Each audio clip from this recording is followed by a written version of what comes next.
સોના ચાંદીના ભાવમાં ફરી એકવાર જબરદસ્ત ઘટાડો જોવા મળ્યો છે। આજે 2 ફેબ્રુઆરી અને સોમવાર આજના દિવસે ચાંદીમાં એક ઝટકે 22,000 રૂપિયા ઘટ્યા છે અને સોનામાં પણ અંદાજિત 8,000 રૂપિયા સુધીનો ભાવ ઘટ્યો છે।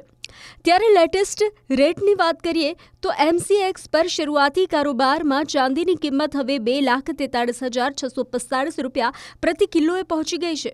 છેલ્લા 3 દિવસમાં ચાંદીની કિંમત 1.5 લાખ રૂપિયાથી વધુનો ઘટાડો નોંધાયો છે। આ સાથે જ સોનાની નવી કિંમત જણાવીએ તો 24 કેરેટ સોનામાં આજે 7,700 રૂપિયા જેટલો ભાવ ઘટ્યો છે અને માર્કેટ ખુલતાની સાથે સોનાની કિંમત ઘટાડા સાથે 1,45,464 રૂપિયા પર ટ્રેડ રહી હતી। આ ઉપરાંત 22 કેરેટની કિંમતમાં પણ જબરદસ્ત ઘટાડો નોંધાયો છે। સૌથી છેલ્લે જણાવી દઈએ કે હાલ લગ્નસરાની સિઝન ચાલી રહી છે અને સોનામાં સતત ભાવ વધઘટથી લોકો માટે નવી મૂંઝવણ ઊભી થઈ છે કે સોનું ખરીદવું કે કેમ।